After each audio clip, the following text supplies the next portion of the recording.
Hello students, मैं हूँ यशी तिवारी और मैं आपको डिजिटल इलेक्ट्रॉनिक्स पढ़ाऊँगी। ठीक है, फर्स्ट ईयर में आप लोगों ने एनालॉग इलेक्ट्रॉनिक्स पढ़ा था और अब भी अब जो आपका सब्जेक्ट है उसका नाम है डिजिटल इलेक्ट्रॉनिक्स।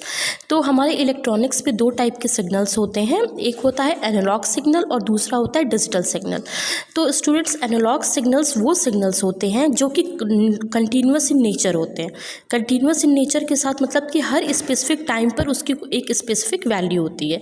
तो देखिए ये ग्राफ है, इस ग्राफ में ये एक्स एक्सिस पर आपका एम्पलीट्यूड है और वाई एक्सिस पर आपका टाइम है। सॉरी, एक्स एक्सिस पर टाइम है और वाई पर एम्पलीट्यूड है। तो देखिए हर टाइम पर, चाहे वो कोई भी टाइम हो, आपके क्या एक कंटिन्यूस वैल्यू है। ठीक है, और एनालॉग सिग्नल क्या टाइम के साथ अपने ग्राफ को भी चेंज करता है। डिजिटल सिग्नल्स क्या होते हैं? तो एनालॉग सिग्नल्स की अगर डेफिनेशन देखी जाए तो क्या है, these signals are continuous in nature. Continuous का मतलब क्या होता है? लगातार, ये कहीं भी ये ब्रेक नहीं होते। तो दूसरा जो सिग्नल है हमारा इलेक्ट्रॉनिक्स में वो है डिजिटल सिग्नल। तो these signals have discrete value at discrete level of time. Discrete का मतलब होता है अलग अलग। ठीक है, यानी हर समय पे ये ऐसा, हर समय पे इसकी एक अलग अलग वैल्यू होती है। ठीक है, जैसे कि ये ग्राफ देख रहे हैं हम, ये भी एम्पलीट्यूड का ग्राफ है और नीचे एक्स एक्सिस पर हमारा टाइम है। ठीक है स्टूडेंट्स, तो देखिए यहाँ पर आपका पहले इस ग्राफ की वैल्यू 0 है, फिर 1 है, फिर 0 है, फिर 1 है। यानी सिग्नल कंटिन्यूस नहीं है, कभी सिग्नल है कभी नहीं है, कभी है कभी नहीं है। समझ में आ रहा है? जब सिग्नल प्रेजेंट नहीं है तो उसे 0 कहा गया है, जब सिग्नल प्रेजेंट है तो उसे 1 कहा गया है। ठीक है, तो इसी को लॉजिक कहते हैं। मतलब जब सिग्नल प्रेजेंट है तो दैट इज़ हाई लॉजिक यानी कि 1, और अगर नहीं प्रेजेंट है तो यानी कि लो यानी कि 0 लॉजिक।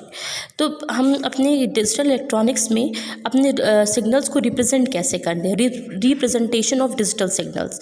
तो जो हमारे डिजिटल सिग्नल्स हैं वो दो तरह से हम रिप्रेजेंट कर सकते हैं, लो और हाई। मैंने आपको जैसा कि बताया कि लो और हाई होता है। अगर सिग्नल प्रेजेंट है तो वो क्या होगा? लो होगा, हाई होगा, और अगर नहीं प्रेजेंट है तो वो क्या हो जाता है? हाई हो जाता है। अब हमारी दो तरह के लॉजिक सिस्टम होते हैं, पॉजिटिव लॉजिक सिस्टम और निगेटिव लॉजिक सिस्टम। तो पॉजिटिव लॉजिक सिस्टम क्या होता है? अगर कोई लॉजिक सिस्टम लो से हाई हो रहा है, क्या हो रहा है आपका? लो से हाई, तो उसको हम क्या बोलते हैं? पॉजिटिव लॉजिक सिस्टम बोलते हैं। ठीक है स्टूडेंट्स, और अगर कोई सिस्टम हमारा हाई से लो हो रहा है, क्या हो रहा है हमारा? हाई से लो, तो उसको हम निगेटिव लॉजिक सिस्टम बोलते हैं। या हम एक तरीके से और चीज़ इसको समझ सकते हैं कि जब हमारी लो सिग्नल को क्या बोला जाता है? लो सिग्नल को जब हमारी कम वोल्टेज को लो बोलते हैं और ज़्यादा वोल्टेज को हाई बोलते हैं, तो उसको हम कहते हैं पॉजिटिव लॉजिक सिस्टम। और जब हम क्या करते हैं कि कम वोल्टेज को हाई बोलते हैं और अधिक वोल्टेज को लो बोलते हैं, तो इसको बोलते हैं हम निगेटिव लॉजिक सिस्टम। तो ये थोड़ा सा इंट्रोडक्शन था आपका डिजिटल इलेक्ट्रॉनिक्स में कि किस तरीके से हमारी सिग्नल्स के रिप्रेजेंटेशन होते हैं, कितने टाइप का सिग्नल होता है।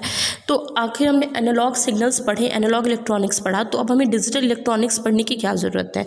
तो एक्चुअली स्टूडेंट्स, डिजिटल इलेक्ट्रॉनिक्स के कई सारे एडवांटेजेस हैं। तो जो सबसे पहला एडवांटेज है डिजिटल इलेक्ट्रॉनिक्स का, कि जो डिजिटल आईसीज़ होती हैं वो बहुत ही चीप होती हैं। चीप का मतलब बहुत ही सस्ती होती हैं, बहुत ही छोटी होती हैं और कॉम्पैक्ट होती हैं। यानी कि हम क्या कर सकते हैं? बड़े से बड़े डिवाइस को बहुत ही छोटा बना सकते हैं। और हम क्या, जितनी हमारी डिवाइस छोटी होगी और जितनी हल्की होगी, तो हमारे पास क्या, हमें उसे रखने में, उसको यूज़ करने में बहुत ही सुविधा होती है। ठीक है, दूसरी चीज़ ये है कि डिजिटल डिवाइसेस सिर्फ दो लॉजिक्स पे काम करते हैं, या तो हाई या तो लो। यानी दो ही चीज़ होती है उसमें, या तो 0 या तो 0 वोल्ट को हाई लो बोलेंगे और हाई को क्या बोलेंगे? 5 वोल्ट। ठीक है, तो दूसरी बात यह है कि ये बहुत ही कम स्पेस लेती हैं, और जो सबसे इम्पॉर्टेंट चीज़ है कि इनका पावर कंजप्शन बहुत कम है। मतलब कि अगर जहाँ पर डिजिटल इलेक्ट्रॉनिक्स के डिवाइसेस हैं तो वहाँ पर बिजली कम खपत होती है। ठीक है, डिसएडवांटेजेस क्या है? हर चीज़ का डिसएडवांटेज भी होता है स्टूडेंट। तो ये होता है सबसे पहले जो डिसएडवांटेज है, क्योंकि जो हमारा रियल वर्ल्ड है वो एनालॉग नेचर का है। क्या है? उसका नेचर एनालॉग है। तो हमारी जितने भी, हमें डिजिटल सिग्नल्स को चेंज करने के लिए एडीसी का यूज़ करना पड़ता है। किसका यूज़ करना होता है? एडीसी। एडीसी का फुल फॉर्म होता है एनालॉग टू डिजिटल कन्वर्टर।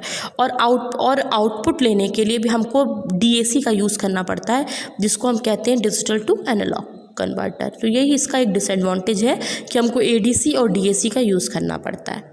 ठीक है स्टूडेंट्स, तो आज के लेक्चर में ये इंट्रोडक्शन पार्ट था। नेक्स्ट में हम गेट्स के बारे में पढ़ेंगे। Thank you.